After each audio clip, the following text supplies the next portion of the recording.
the Grouchy Nerd. Alright, quiet down, knuckleheads. It's time to take another look at a new hero pack for Fantasy Flight Games Marvel Champions. This time we're looking at Deadpool. Hashtag never forget you, Barb.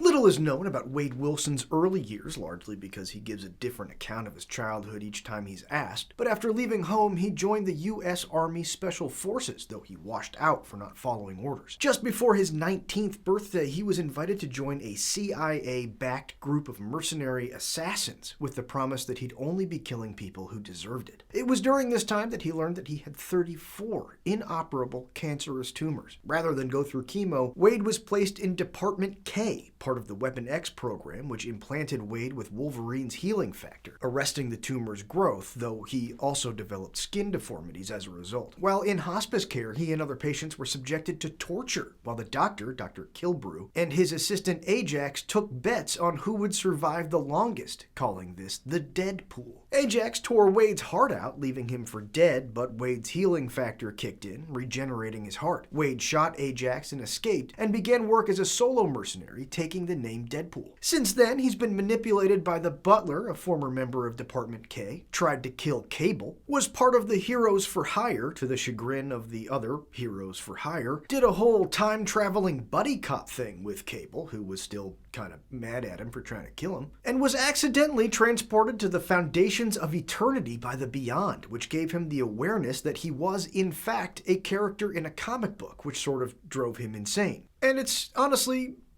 a little annoying at times, although it can be fun. He's in a Thunderbolts run that I really like. It's just, he's maybe a little bit overexposed. He's like early 2000s Will Ferrell. He's everywhere, and I'm not really sure he needs to be. He's also been romantically involved with the concept of Death, who looks like a skull with a banging body because, you know, comics.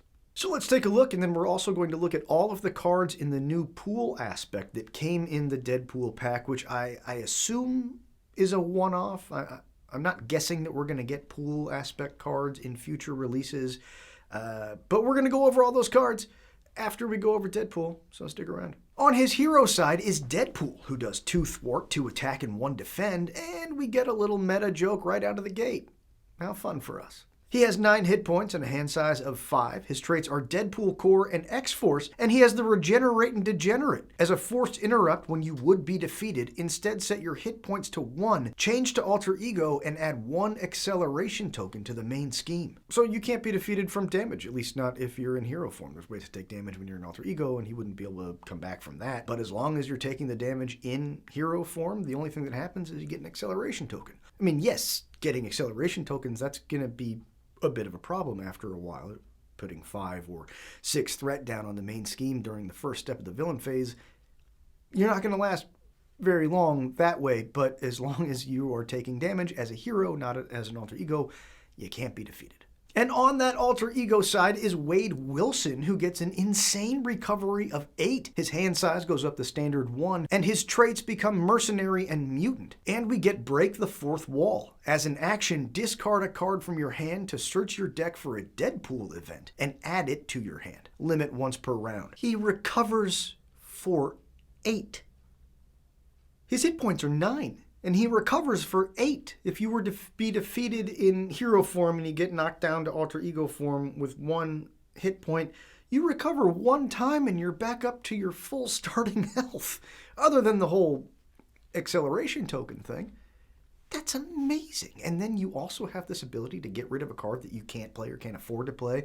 Get rid of that and bring in one of his own events, which are, of course, always going to be stronger and better and more efficient than aspect cards. Now, before we dig into his kit, I'm going to do a thing that I don't do very often, but I'm going to do this time. There is a card buried pretty deep in his Hero 15 here that makes most of his other cards kind of have a bit of context. They seem less scary once you know about this card. So I'm going to jump all the way to card 13 and then swing back. We can call it being meta. Card number 13 in his kit is 1 copy of It Ain't Over, a 1-cost upgrade with the condition trait. Attached to the main scheme, increase the target threat value of the attached scheme by 2 for each acceleration token on it. So acceleration tokens add 1 threat. This is going to up the threat threshold by 2. I'm not a doctor of the economy, but that sounds like a profit to me. Deadpool has several cards that are enhanced by how many acceleration tokens you have in play. Without this, those cards would be terrifying. And do note that is acceleration tokens, not icons. That's going to be kind of important when we go further and look at the pool aspect, which has a lot of acceleration icons printed on cards. Those don't count for the purposes of It Ain't Over. And back to our program, already in progress. Up first is Cable, aka Nathan Summers, Deadpool's signature ally. He's a 3-cost ally with 3 health, the Psionic and X-Force traits, and he does 1 thwart and 2 attack. But you'll add +1 to those stats for each acceleration token on the main scheme to a max of +3. So if Deadpool dies enough times, this guy becomes a 4 thwart 5 attack monster. Next up is 1 copy of a 0-cost event, Exhausting Personality. As a hero, choose to either place 1 acceleration token on the main scheme to stun and confuse the villain, or exhaust an identity. That identity draws 1 card for each acceleration token on the main scheme. As long as you've got It Ain't Over in play, yeah, go for it. Put as many acceleration tokens in play as you want to, but until then, you gotta be pretty careful with this. Yes, a stun and a confuse, that's incredible. Is it worth a threat at the beginning of every villain phase until you get It Ain't Over into play? Maybe not, but the fact that you can later on in the game draw a card, it benefits you for each time that you just let yourself take damage till you died, that feels very on brand for Deadpool. And this is a really, really solid target for Deadpool's Break the Fourth Wall, bringing this into your hand by discarding a different card, then you can play this and draw up like 3 or 4 cards. As is Maximum Effort, a 0-cost attack event we get 2 copies of. As a hero action, take any amount of damage up to your remaining hit points to deal an equal amount of damage to an enemy. So you could be at full health, take 9 damage, do 9 damage, flip down to Alter Ego because you took the 9 damage, you're now at 1 health. You recover 1 time and you're back up to full health? Huh. 1 copy of another event is next. Meta Knowledge costs 1 to play, and as a hero interrupt, when an encounter card is revealed, cancel all of its effects and discard it. Take 1 damage for each boost icon and each boost ability icon. Shadow of the Past might hit you for 2 damage, but you get to get rid of Advance for free. Then we get 2 copies of Yoo-Hoo, a 1-cost thwart event. As a hero action, take any amount of damage up to your remaining hit points and remove an equal amount of threat from a scheme. It's the thwart version of Maximum Effort, and it's good. You're probably not gonna have as many opportunities where you're gonna take all of the damage to yourself so that you can get rid of when are you gonna get rid of 9 threat? That doesn't happen very often.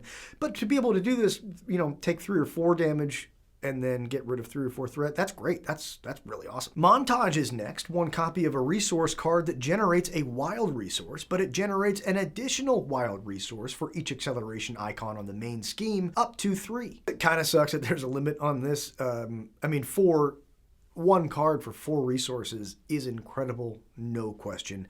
But it would be kind of funny if toward the end of the game you're putting this thing down and you're like, well, I've got 6 resources and I'm going to play a Ironheart. Chimichanga Truck is next. We get 1 copy of this 2-cost location support. As a response, after an identity makes a basic recovery, exhaust Chimichanga Truck to ready that identity. The idea that you can attack to deal yourself damage, to then get knocked down to Alter Ego, to then recover, and then ready, and then flip back into hero because the flip to Alter Ego wasn't your 1 flip. That happens, it's forced, that's automatic. So you can still flip then back into hero form. Also, other people can use this. I'm not going to play with other people, but if you're playing with other hands, if you're playing with other heroes can use this as well, and they may get more use out of being able to recover 2 times if their recover is 3 or 4. But also, hear me out here, Deadpool wearing a symbiote suit, he might need to do 16 recover,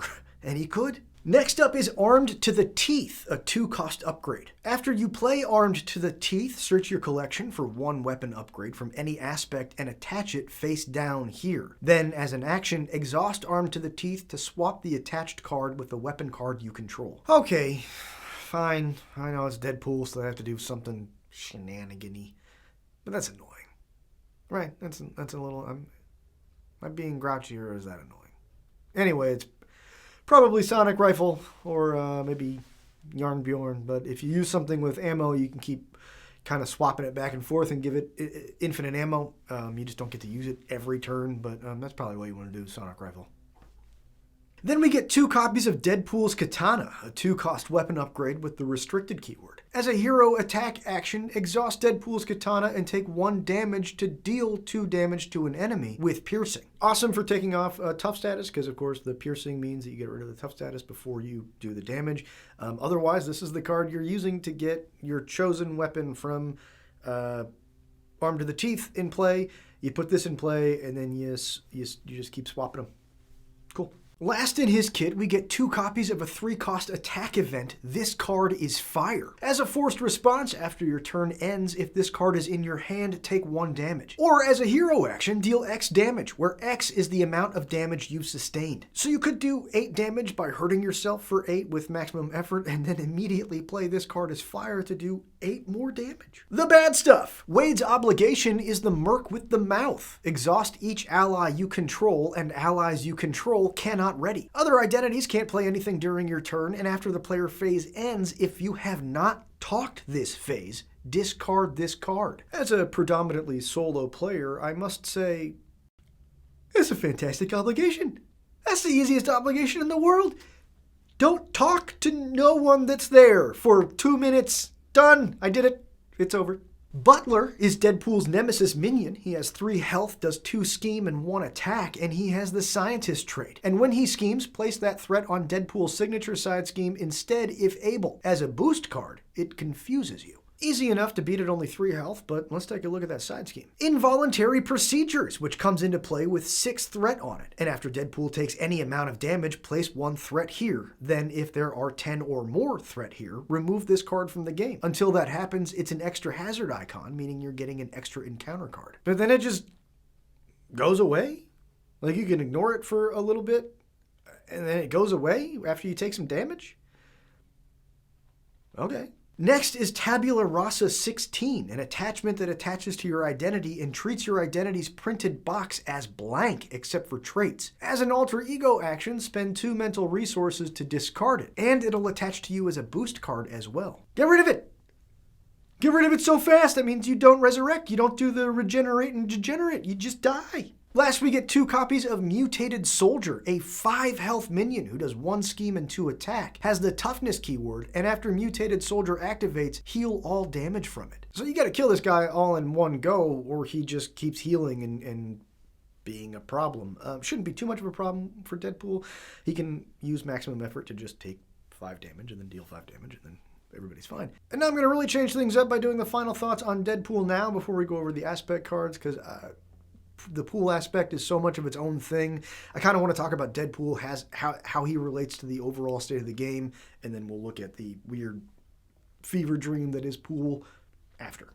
Now, I'm going to be very honest, I kind of dreaded Deadpool coming to this game the same way I kind of dreaded Spider-Ham coming when he was announced, and like Spider-Ham, well, I was wrong. Deadpool is so much fun. His kit cards all work so well together that it doesn't really matter which aspect you use with him. He's gonna have a good time no matter what. And once you get It Ain't Over into play, it's pretty fun to just let yourself die. Just, you get down, it doesn't matter. If you're at 1 hit point and the villain's about to attack, you're like, yeah, do it. It's fine. And of course, it almost doesn't matter what aspect or what other cards you have with you. If you take Endurance and Symbiote Suit, you can get your health up to 22. Then Maximum Effort, you can do 21 damage. Then you can use this card as Fire to do 21 more damage. And then if somehow that hasn't completely won you the game, you can use Chimichanga Truck to recover 2 times for 16 health. And do it all again. And then it just becomes a race for finding those 2 upgrades. But when that starts to feel a little one note, or maybe the thought of Deadpool in a symbiote suit sounds like a meme to you, you can get rid of those cards and still have a really good time. Justice is obviously one that makes a lot of sense because each time he does die, every time you let him get defeated, he's putting an acceleration token down. So threat could get out of control pretty fast. Justice, of course, will keep that maintained. Great Responsibility is a wonderful card for Deadpool. He wants to take the damage. Bait and Switch and Taunt in Protection are a lot of fun. He's not looking at those cards that are saying, do a thing if you took no damage. No. That's not Deadpool. Take the damage. Give me the damage. Give him all the damage so he can be Death's creepy little stalker boy. Well, Death's other creepy little stalker boy. Moving on to his aspect cards, Deadpool came with the new pool aspect. So we're going to go through all the pool cards, and when you take pool as your aspect, you also have to take Dreadpool, which is an encounter set that is going to start out of play with one card that shuffles in, similar to your Nemesis set and Shadow of the Past. It's very similar to that. We're going to take a look at those as well. Up first is Bob, Agent of Hydra, as played by Bob Dabalina. He's a 2-cost Hydra ally who has 2 hit points and does 1s in his thwart and attack, but at no consequential damage. As a response, after he enters play, deal 2 damage to an enemy or remove 1 threat from a scheme. However, he also sports an acceleration icon. So as long as he's in play, the main scheme will get an extra threat at the beginning of each villain phase. And as a reminder, acceleration icons do not work with It Ain't Over in Deadpool's kit. Those are only for acceleration tokens. And even with that acceleration icon, Hydra Bob is great as long as you're not intending on keeping him around for very long. The 2 cost means it's easy to get him into play. The 2 health means it doesn't hurt too much when you use him as a chump block. I mean, he's the chump block. He's Hydra Bob. Then we get Dogpool as played by Wilson. He's a 3-cost good boy with 4 health who does 0 thwart and 1 attack and no consequential damage. He's of the Deadpool core, gets Retaliate 1 and Toughness, and when he's defeated, deal 1 damage to an enemy. And he also has an acceleration icon. He does damage when he's attacked, he does damage when he's defeated.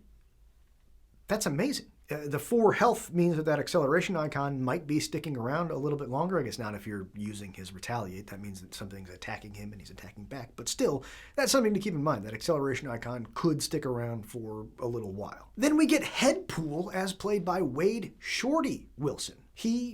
It is a 3-cost ally with only 1 health and does 2 thwart and 1 attack, once again at no consequential damage. And he has the Deadpool core and zombie traits. As a response, when he attacks and damages a minion, that minion attacks another enemy of your choice. And he sports the Amplify icon, so each boost card gets an extra boost symbol while Headpool is in play. So the shorty there means that he can be in the same game as regular Wade Wilson, because that's a different name. Wade Shorty Wilson is different than Wade Wilson, and I like him. You're not always going to have a minion that is going to be able to be the focus of this, but if you're playing against, I don't know, Masters of Evil or something, being able to get on a minion and using that minion to attack the villain I like doing that. Then we get Kidpool. This time it's Wade Tito Wilson. He also costs 3 resources, but this one gets 2 hit points. He has the Deadpool core trait, does 1 thwart, 2 attack with no consequences, but those attacks do gain piercing. And he has the acceleration icon. And I'm not sure, is there a lore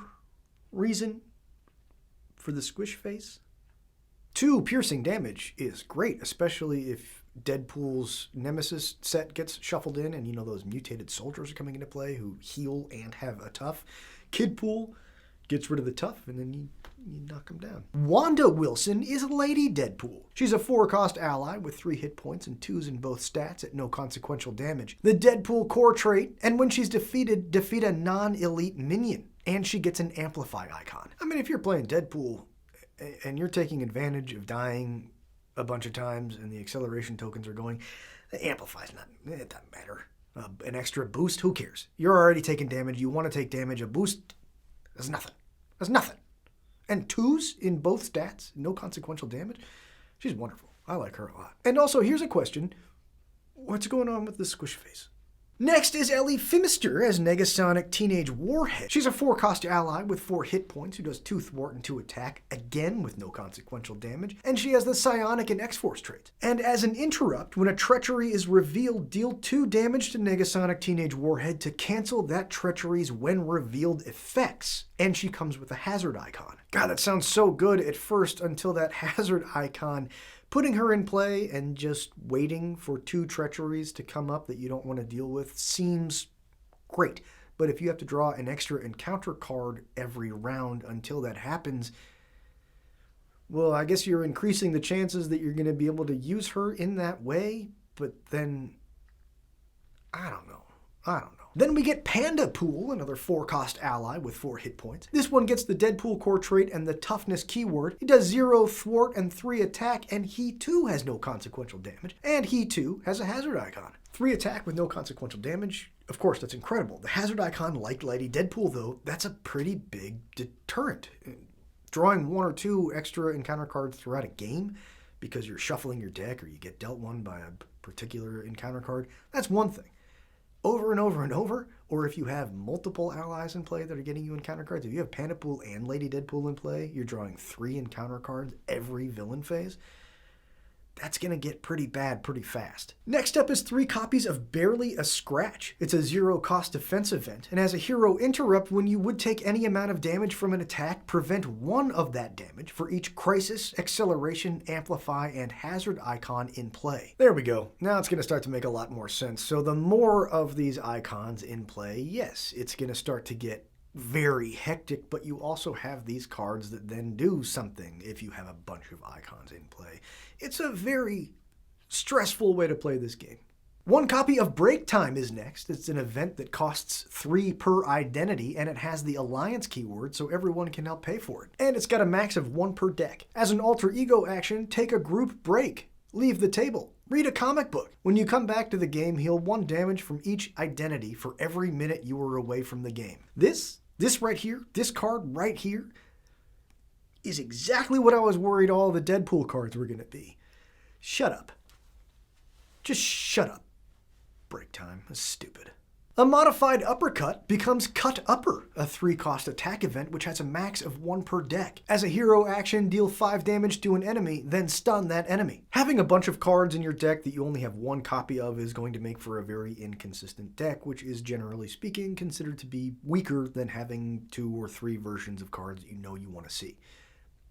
That being said, this card's so good. 5 damage and a stun for cheap. Yeah, take it. Just take it. Just take 1 of them. You only get 1, just put it in there. If you're going to use pool, put it in there. Then we get Da Bomb, a 6-cost event, and another that has a max of 1 per deck. As a hero action, deal 10 damage to the villain, then deal 1 damage to each enemy and each hero for each crisis, acceleration, amplify, and hazard icon in play. I don't know if I'm into this one. I don't know if I'm into a card that costs 6 resources no matter what it does. And what it does do could be really good, or it could be 6 resources for 10 damage, which it's not very good. That's 3 resources for 5 damage 2 times, which 3 for 5, it's bad. It's not very good. If you have a bunch of icons in play, sure, that's going to make it be more damage, but then the more of those icons in play, the more that you're taking the damage. And if you're not Deadpool, who can deal with that damage, or if you're playing multi-handed or multiplayer, that's very bad. Get Behind Me becomes Get in Front of Me, and we get 1 copy. It's a 1-cost event, and as a hero interrupt, when a treachery card is revealed from the encounter deck, cancel its when revealed effects. The villain attacks you instead, and if an ally or another hero defends it, draw a card, max 1 per deck. I feel like this is another one that's great in theory. Of course, you want to cancel a treachery and then maybe make Hydra Bob take the damage so that you get rid of the acceleration icon. That could be very, very useful, but drawing a treachery while you have this in your hand, especially when you only have 1 copy of it, maybe it'll happen. Maybe it'll happen, and it will be incredible. Most of the time, I feel like it's going to be a mental resource.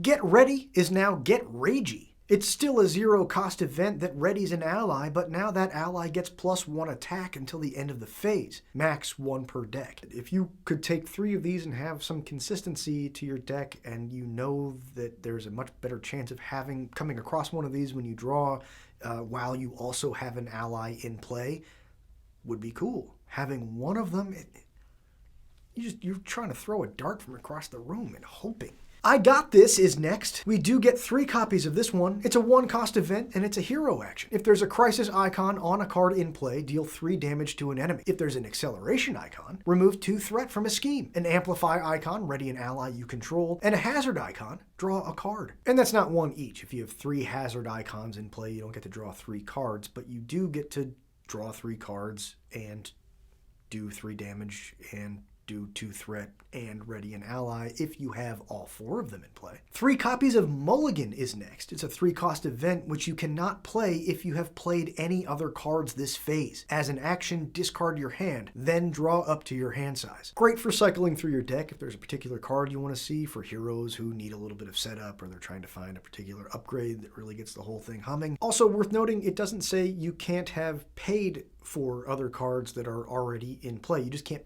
play something from your hand and then mulligan. Great responsibility becomes not my responsibility. It's another zero-cost event with a max of 1 per deck. As an interrupt, when any amount of threat would be placed on a scheme, you or your ally takes it as damage instead. I love that this is now an anytime action. If you had to flip down to Alter Ego, or if you're playing Deadpool and you got knocked down to Alter Ego and you just for whatever reason decided to stay there, this keeps you from then having to deal with a ton of threat when you come back into play. Maybe it even helps you get rid of an ally who has an acceleration icon that you don't want to deal with anymore.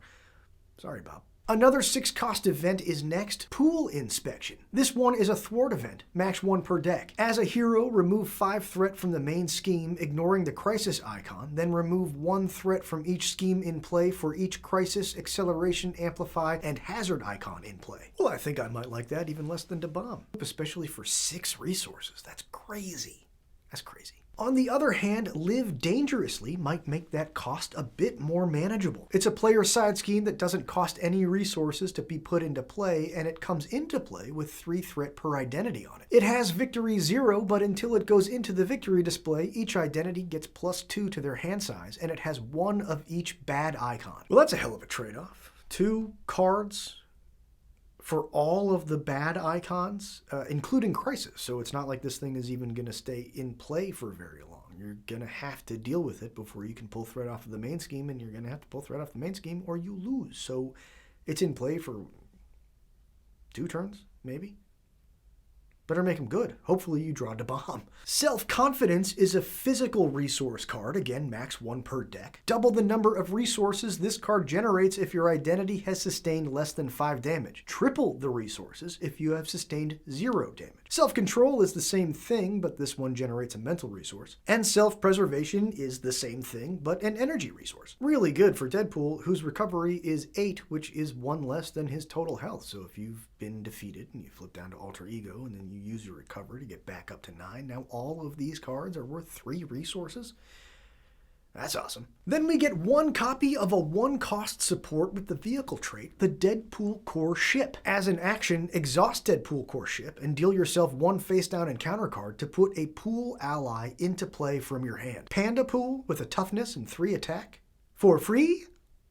Yes, please. Plot Convenience is next. It's a 2-cost support. As an action, exhaust it to either attach 1 aspect card from your hand face down here to a max of 3, or take 1 card from here into your hand, and other identities can trigger this. I mean, that last part sounds like madness. Everybody just swapping cards left and right from that thing is going to make for some very crazy combinations with people, but otherwise, that's awesome. You come across a card that you can't use yet, maybe it's a good late game card, you just stick it on there and you just...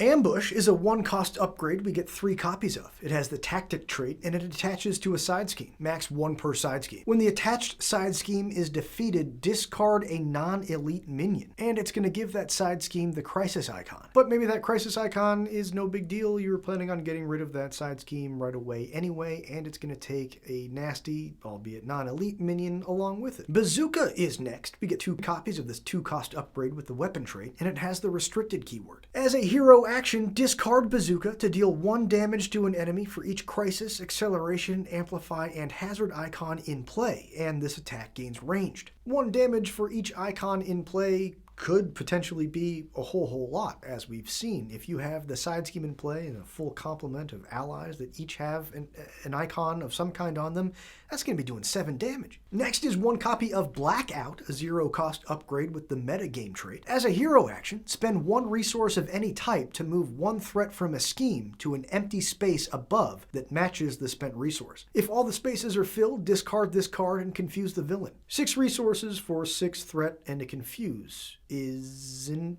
very good, I guess, but this is a great way to get rid of a leftover card that you weren't able to play or a leftover resource of some kind that you weren't able to play. Also, something that you can pay for with a card in your hand before you mulligan. Then we get 3 copies of Distraction, another 0-cost upgrade. This one attaches to a non-elite minion at a max of 1 per minion. The attached minion cannot activate, and it has a crisis icon. So it neuters a minion, but it also means that you can't take threat off the main scheme while that minion is in play, so you want to defeat it pretty fast, because if you have a bunch of acceleration icons, or you're playing Deadpool and you got a bunch of acceleration tokens, well, you're gonna lose. So just defeat him. don't turn them off. Just take something that does more damage. I don't know. I don't think I like this one.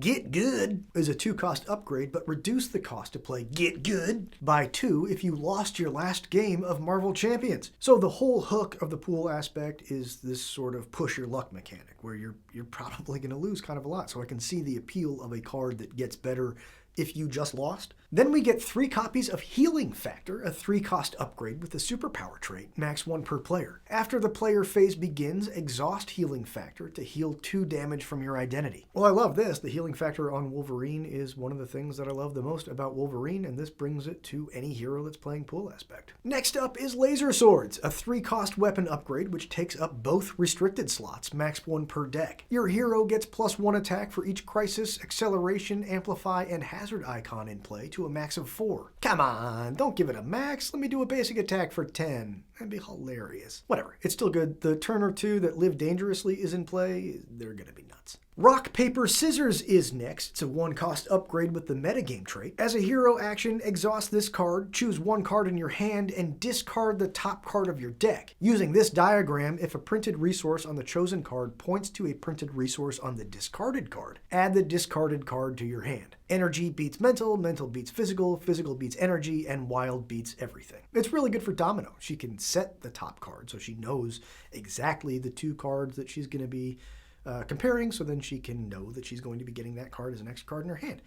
Very cool. For everyone else, I guess you're just sort of hoping for the best, which, I mean, I guess if it even only goes off a couple of times, that's still pretty good, and this is a card that you can put into play to get out of your deck so you're not, you're thinning your deck, you're running into your own cards more. Next up is Stick-to-Itiveness, formerly Tenacity. It's a 2-cost condition upgrade. As a hero action, spend a physical resource and exhaust this card to ready your hero, max 1 per deck. Well, that is a nice edit. That is an excellent card. I love that card. Tenacity was always like, you put it into play and then you gotta pay to use it, and then it's a one-off, it goes away. This just exhausts, it doesn't discard. Tic-Tac-Toe is a 0-cost metagame upgrade. As a hero action, spend 1 resource of any type to move 1 damage from a character to an empty space above, matching the spent resource. If there are 3 damage tokens in a line, deal all damage on this card to an enemy and discard this card. Again, a slow burn. You're gonna not be doing this all at once, but once it's done, you're gonna be healing up to 5 and then dealing up to 5 damage to an enemy. And it's coming out of your deck, so you're thinning your deck. All those things are great. Last up is 1 copy of War, a 1-cost metagame upgrade. As a hero action, exhaust War to discard the top card of the encounter deck. Take 1 damage for each icon in the boost area, then discard the top card of your deck to deal damage to an enemy equal to that card's cost. Yeah, again, with almost anybody other than Domino, you're leaving kind of a lot up to chance here, and I don't know that I care for it. It might be really good. You could draw the bomb and you're gonna do 6 damage, but otherwise you could be getting 3 or 4 damage to only do 1 or 2 back.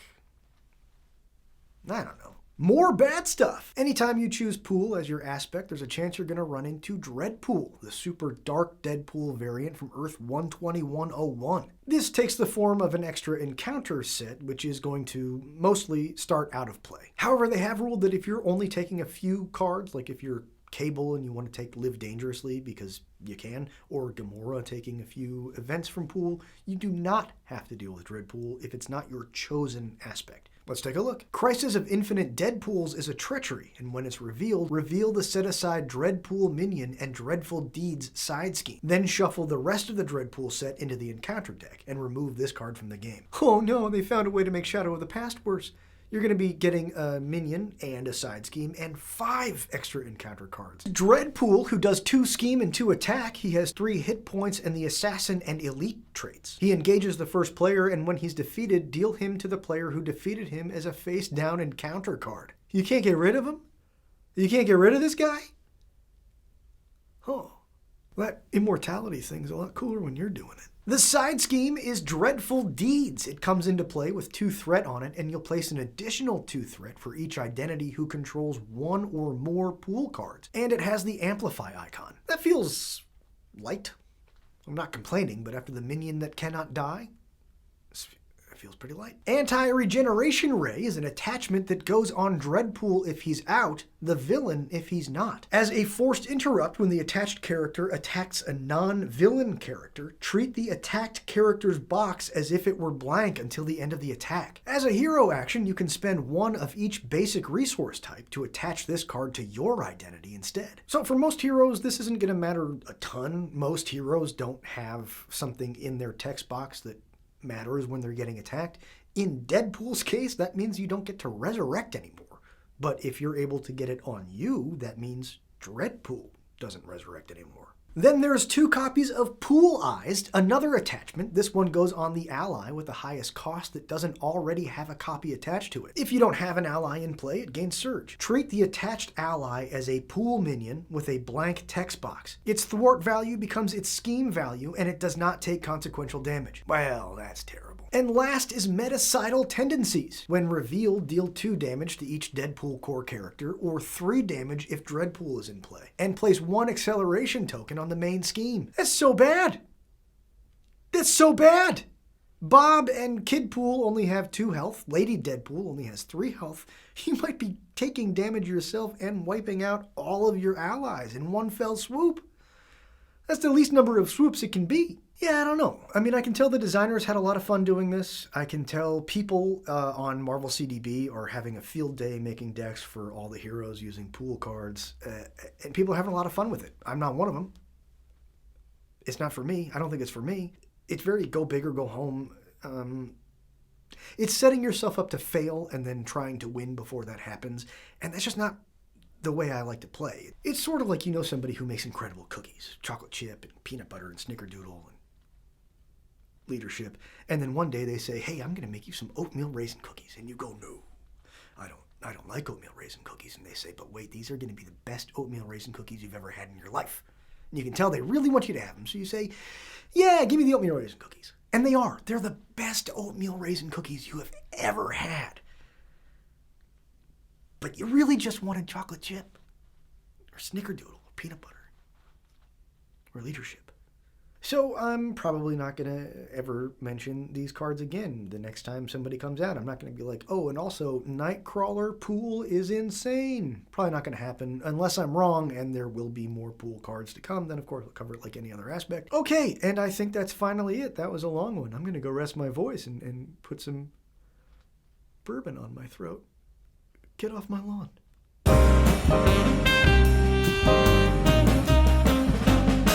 The Grouchy Nerd.